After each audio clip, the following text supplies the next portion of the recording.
What is epic? Epic poetry is in a way similar to tragic poetry, though it is not completely similar because it is not confined by the limits of the stage. We cannot perform epic on a stage following the three classical unities: the unity of time, unity of place, and unity of action. Now, what is unity of time, place, and action? Let's see one by one. Unity of time. Unity of time is like if a particular person is growing up, he's 5 years, now he will become 6 years after some time, then he will become 7 years. So that is unity of time, that when a person is growing, we have to show 365 days of his life, like from 5 to 6, 365 days, then from 6 to 7, 365 days. And following the unity of time to perform on stage would mean that person's actual growing up. Like we can remember here J.K. Rowling. J.K. Rowling's Harry Potter series, the star cast of the Harry Potter series actually grew up to fit themselves into the role of the major characters. So that is the thing.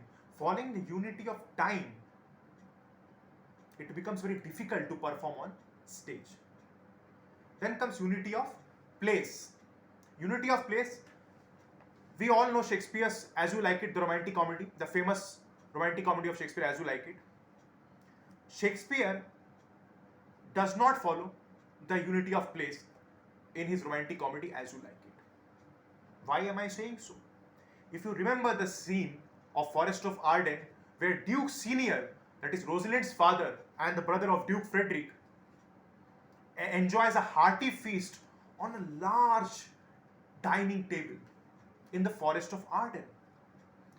So how can we expect a large dining table in the Forest of Arden? Duke Senior was banished from the court of Duke Frederick, his younger brother. Duke Frederick was Celia's father, who was Rosalind's cousin, Celia. So we can say that William Shakespeare, the eminent playwright, has not followed the unity of place there. We cannot expect a banished duke carrying away a dining table to the forest. Now comes the unity of action.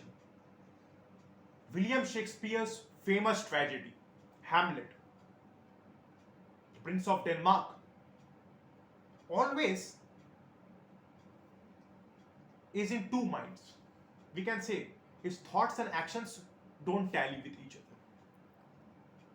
He says something else, he does something else. We find there is a certain lack of unity of action.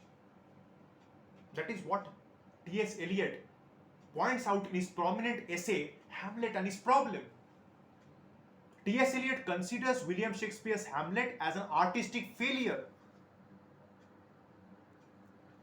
because Hamlet's speech and Hamlet's actions don't correlate. That is the main thing. So unity of action, unity of place, and unity of time are considered as the classical unities that was very important according to Aristotle, that were very important according to Aristotle in his prominent work Poetics, and he believed that these should be followed. But how can these be followed while performing an epic? Epic is grand, eloquent in nature. Following the unities, an epic cannot be performed on stage. Aristotle considers tragedy far superior to epic because Aristotle considers that tragedy has all the elements of epic plus two more additional elements, that are song and spectacle. A stage mechanist can increase the impact of any particular scene through the stage design, through the lavish costumes, through the sound. So, Aristotle considers tragedy far superior to epic, but rest consider tragedy as inferior and epic superior because it is meant for cultivated audiences.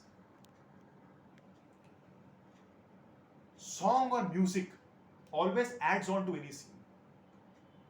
The costumes, the grand lightning always adds on to the effect a particular scene has on its audience. So tragedy is far more superior to epic in Aristotle's terms, whereas epic is superior to tragedy for rest of the people, because epic is for cultivated audience. Because you have to apply your imagination in an epic because of its grand style, its eloquence. If you read any epic, you have to apply your intellect, and it is only for superior people. That's it. Epic versus tragedy. Thank you.